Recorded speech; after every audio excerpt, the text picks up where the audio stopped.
Jake Miller pulled into the driveway of his suburban Seattle home, the rain drumming steadily on his windshield. It was a Tuesday evening, just past 7 p.m., and the weight of a long day grading papers at Lincoln High School clung to him. He was 34, a history teacher who spent his weekends coaching Little League, always quick with a smile for his kids' team or a thoughtful gesture for his wife, Emily. Tonight, he'd stopped by her favorite coffee shop, grabbing a caramel latte she loved, hoping it'd spark one of their old, easy conversations. 8 years of marriage had taught him to cherish those moments, even if they'd grown rarer lately. He stepped out of his car, the coffee cup warm in his hand, and jogged through the drizzle to the front door. The house was quiet, save for the faint hum of the TV. Jake kicked off his wet shoes, expecting to find Emily curled up on the couch, maybe scrolling through her phone or watching one of her reality shows. Instead, her voice drifted from the living room, sharp and unguarded, like she didn't know he was home. "Jake's so predictable," she said, a bitter laugh punctuating her words. "I haven't felt anything for him in years, Lisa. I'm only staying until I figure things out with Ryan." Jake froze, the coffee cup nearly slipping from his grip. Ryan? The name hit him like a sucker punch, stealing his breath. He stood rooted in the hallway, his pulse hammering in his ears. Lisa, Emily's best friend from her marketing firm, must have been on the other end of the call. Jake's mind raced, trying to make sense of the words. He wanted to believe he'd misheard, that this was some cruel misunderstanding, but Emily's tone carried a raw honesty that cut deep. "I'm suffocating," she continued, her voice dropping lower. "He's sweet, sure, but it's the same routine every day. Work, dinner, sleep, repeat. Ryan, he makes me feel alive. We've been meeting up after work, and it's like I'm waking up for the first time in forever." Jake's stomach churned. He leaned against the wall, the latte trembling in his hand. Meeting up? After work? Emily had been coming home late for months, blaming client dinners or urgent projects. He believed her, never once questioning the vague excuses or the way she'd started locking her phone. How'd he miss this? 8 years of building a life together. Vacations in the San Juans, late-night talks about starting a family, quiet mornings splitting the crossword, and now this. Betrayal, laid bare in a single overheard conversation. He could have stormed into the room, demanded answers, let the anger boiling in his chest explode. But something held him back. Maybe it was shock, or maybe it was the sinking realization that confronting her now wouldn't change what she'd said. Instead, he set the coffee on the hall table, untouched, and slipped back out the front door, closing it softly so she wouldn't hear. The rain had picked up, soaking him as he climbed into his car, but he barely noticed.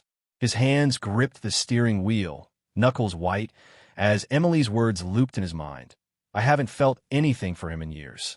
Jake drove without a destination, the Seattle skyline blurring through the rain-streaked windshield. His first instinct was to call his brother, Ethan, but he stopped himself. Ethan lived 3 hours away in Spokane, and Jake wasn't ready to admit how thoroughly his world had just collapsed. He passed familiar landmarks, the gas station where he and Emily used to grab snacks for road trips, the park where they'd walk their old dog, Max, before he passed last year. Each one felt like a stab, a reminder of the life he thought they shared. He pulled into the parking lot of a budget motel off I-5, the neon sign flickering in the dark. It wasn't a place he'd ever imagined staying, but he couldn't go home. Not tonight.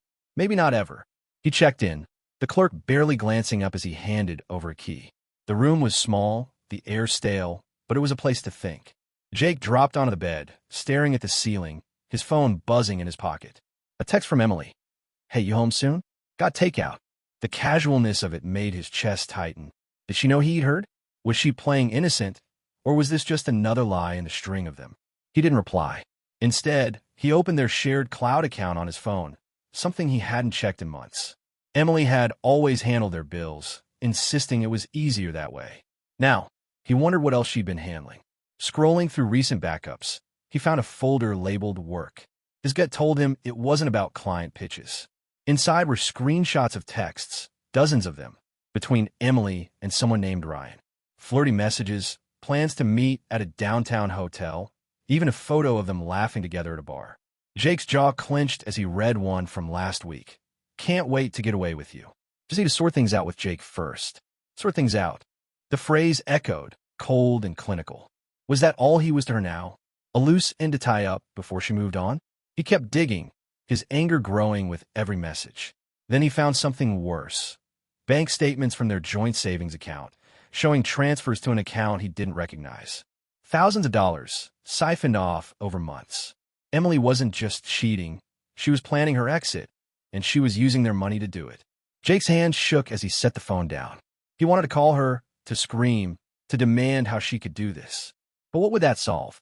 She'd already said it. She didn't love him. She hadn't for years. Confronting her now would only give her the chance to lie again, to spin some story to keep him tethered. No, he needed a plan, something smarter than a shouting match. He needed to know how deep this went. He pulled up his contacts and found Sarah, an old college friend who'd become a private investigator in Seattle. They hadn't spoken in years, but she'd always been sharp, no nonsense, the kind of person who could spot a lie from a mile away. He typed a quick message. "Hey, Sarah, need your help. Can we meet tomorrow? It's urgent." Her reply came within minutes. Name the time and place. "I got you." Jake exhaled, a flicker of control returning. Emily might have thought she could play him, slip away with her secrets and his money, but she'd underestimated him. He wasn't the predictable guy she thought he was. Not anymore. As the rain battered the motel window, Jake leaned back, his mind already turning. He didn't know what came next, but one thing was clear. He wasn't going to let Emily walk away without facing the truth. Not without a fight. Jake woke to the buzz of his phone on the motel nightstand, his head pounding from a sleepless night. The screen showed 3 missed calls from Emily and a text. "Where are you?" "I'm worried." He scoffed, tossing the phone aside. Worried? She hadn't been worried when she was sneaking around with Ryan or siphoning money from their savings. The sting of her betrayal fueled him as he grabbed his keys and headed out. He had a meeting with Sarah, his old friend turned private investigator, and he wasn't wasting another minute on Emily's lies. He met Sarah at a bustling coffee shop in Fremont, the kind of place where the hum of conversation drowned out private talks. Sarah was already there, sipping an espresso, her laptop open. She waved him over, her sharp eyes scanning him as he sat down. "You look like hell, Jake," she said, cutting straight to it. "What's going on?" Jake slid his phone across the table, opened to the screenshots of Emily's texts with Ryan and the bank statements. "My wife's cheating," he said, voice low, "and she's stealing from me. I need to know how far this goes." Sarah's brow furrowed as she scrolled through the evidence, her fingers tapping the table. "This is messy," she said finally, "but I can dig. Give me a couple of days to tail her, check her movements, maybe pull some financial records. You sure you want to open this can of worms?" "I don't have a choice," Jake replied, his jaw tight. "She's been playing me for years. I need the truth." Sarah nodded, closing her laptop. "All right, I'll get to work. Stay low, don't tip her off. If she's hiding this much, there's probably more." Jake spent the next 2 days in limbo, crashing at the motel and dodging Emily's calls. He told her he was away for a teaching conference, a lie that came easier than he expected. Work kept him grounded, grading papers, running drills with his little league team. But every quiet moment brought a flood of questions. Who was Ryan, really? How long had Emily been planning to leave? And why hadn't he seen it coming? He replayed their last few months together. Her late nights, her distracted smiles, the way she'd pull away when he tried to hold her hand. The signs were there, but he'd been too trusting to notice. On Thursday morning, Sarah called him to a park near Lake Union. She handed him a manila envelope, her expression grim. "You're going to want to sit for this," she said, gesturing to a bench. Jake's stomach twisted as he opened the envelope. Inside were photos, Emily and a tall guy with slick back hair, laughing outside a downtown hotel. Another showed them kissing in a car. There were bank records, too, showing Emily had moved $15,000 from their joint savings to an account in her name only. The final blow, an email exchange between Emily and Ryan, planning a weekend getaway to Portland once she sorted things with Jake. She's been meeting this guy, Ryan Carter, her co-worker, for at least 6 months, Sarah said. They've been to that hotel 3 times this month. The money transfer started around then, too. Looks like she's building a nest egg, probably to leave you high and dry. Jake's hands shook as he flipped through the photos, each one a fresh cut. "Anything else?" he asked, his voice steady despite the storm inside. Sarah hesitated. "Yeah, Ryan's married too. Got a wife and a kid in Bellevue. Emily knows. She mentioned it in one of her texts. Doesn't seem to care." Jake's anger flared. Not only was Emily betraying him, She was wrecking another family without a second thought. He thanked Sarah, tucking the envelope under his arm. "What's your next move?" she asked. Jake didn't answer right away. He wasn't sure yet, but the fog of shock was clearing, replaced by a cold, focused resolve.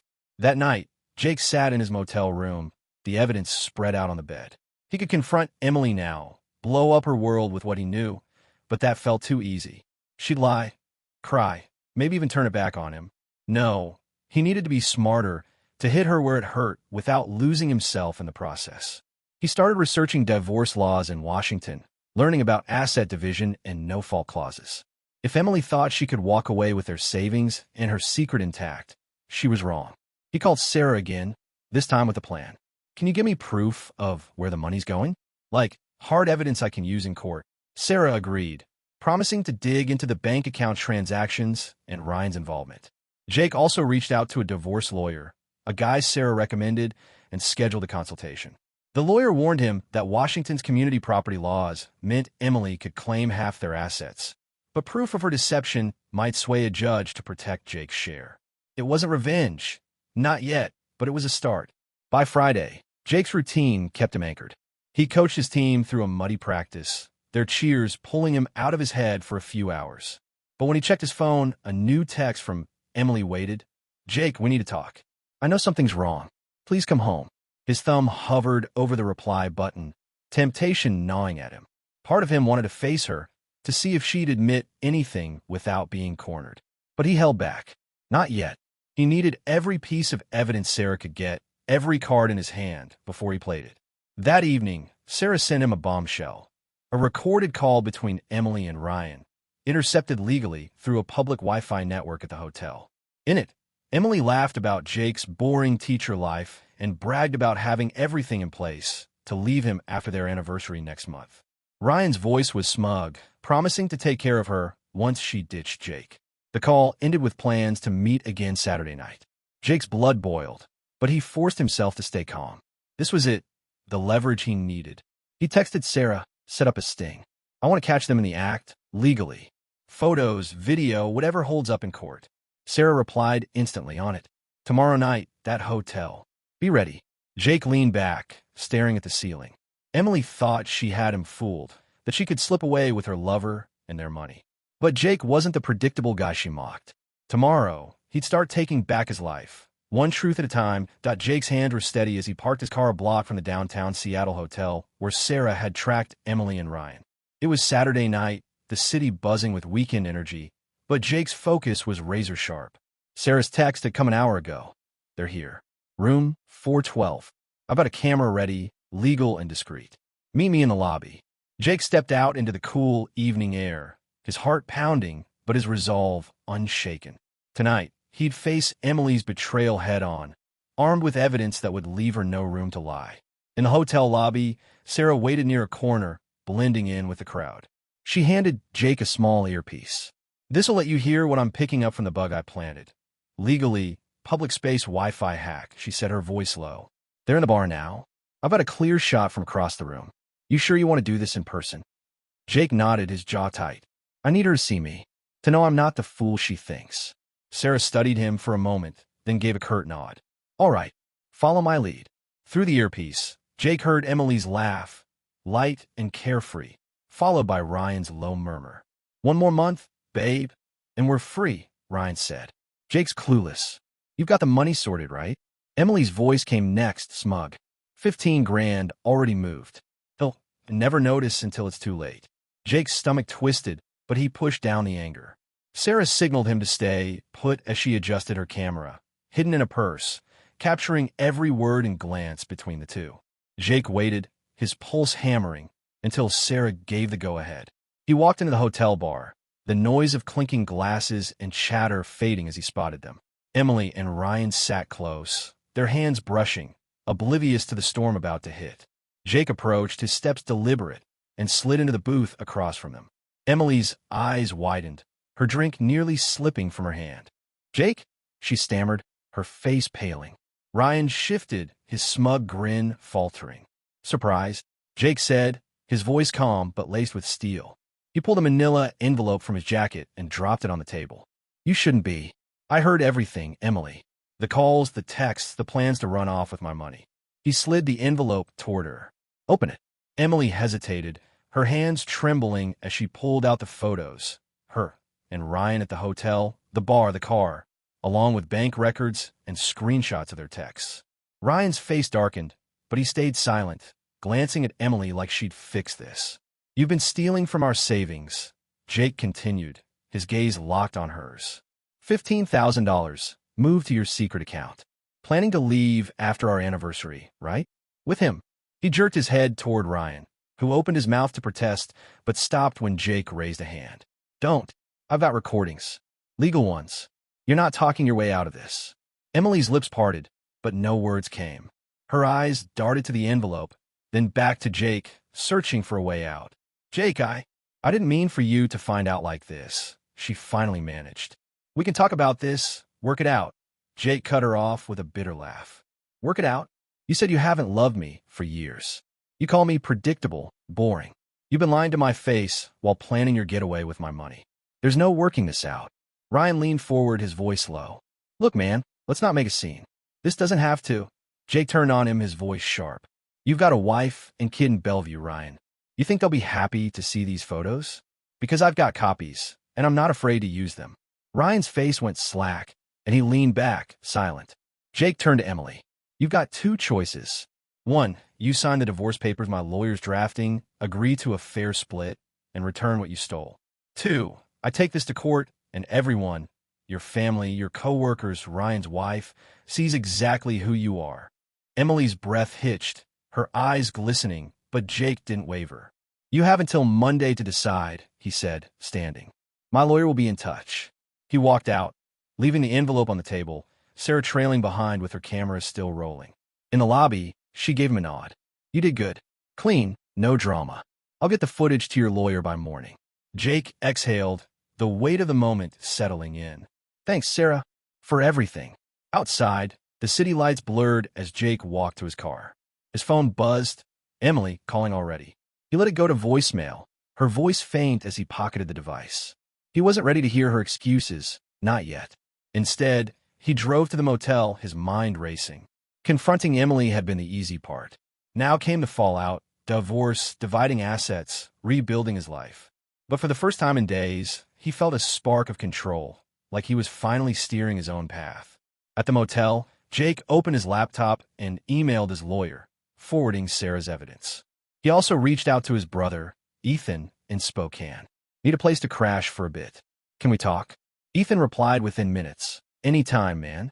Doors open. Jake leaned back, staring at the ceiling.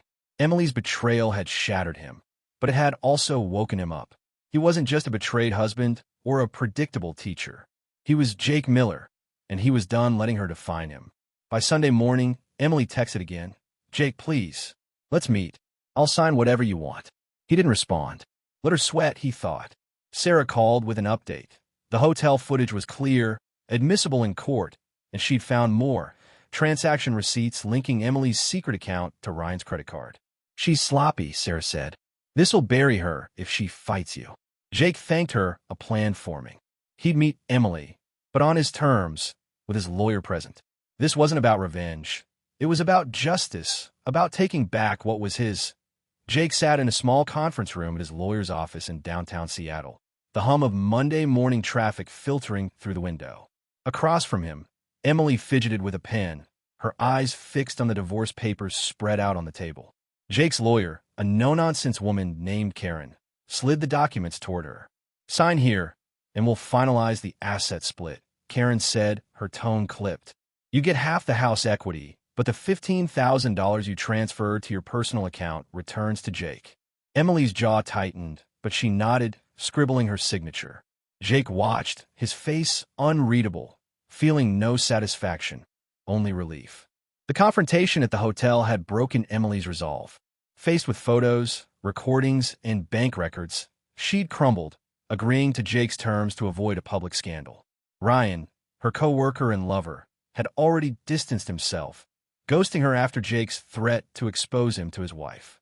Emily's text to Jake over the weekend had shifted from desperate pleas to resigned acceptance. I'll sign. Just don't send those photos to my family. Jake hadn't responded. He'd let the evidence speak for itself. Now, with the papers signed, Karen handed Jake a copy. The judge will review this, but it's straightforward. You're free to move on. Jake nodded, tucking the documents into his bag. Emily stood, hesitating like she wanted to say something, but Jake walked out without a glance. He'd given her 8 years of his life. He wasn't giving her another second. Jake drove to his new apartment near Lake Washington, a modest one-bedroom he'd rented the day after the hotel showdown. It was bare, boxes still unpacked, a folding chair his only furniture. But it was his. For the first time in years, he felt unburdened, like he was starting fresh. He spent the afternoon unpacking essentials, then headed to Lincoln High School for his evening tutoring session. Teaching grounded him, the students' questions about the Civil War pulling him out of his own head. When a kid nailed a tricky question about Reconstruction, Jake gave him a fist bump, a small grin breaking through. Life was moving forward. That evening, Sarah, his private investigator friend, texted, "Drinks? You earned it." They met at a dive bar in Ballard, the kind of place where locals swapped stories over cheap beer. Sarah raised her glass. "To new beginnings," she said. Jake clinked his bottle against hers.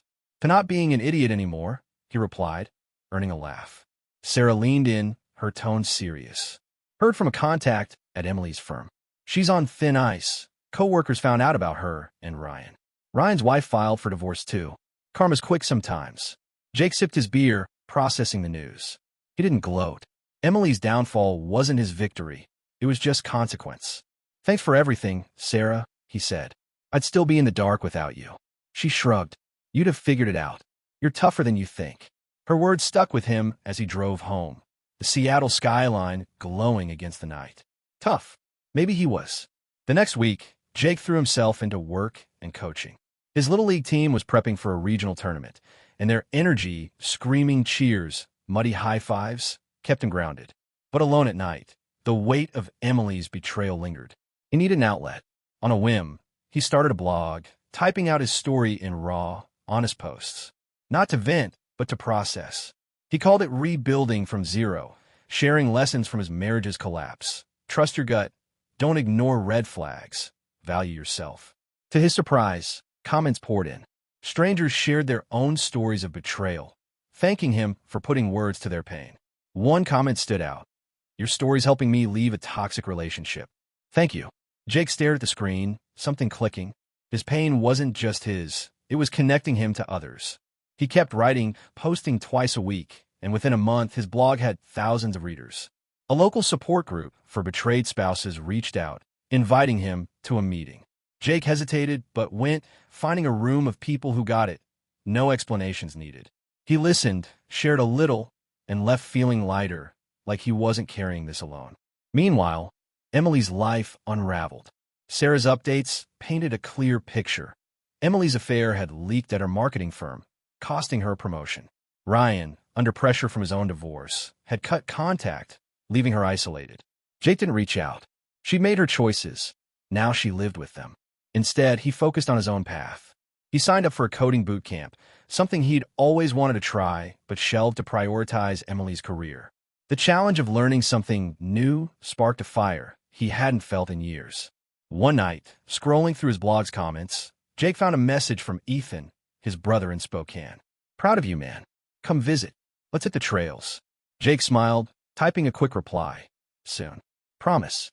He leaned back, staring at his laptop.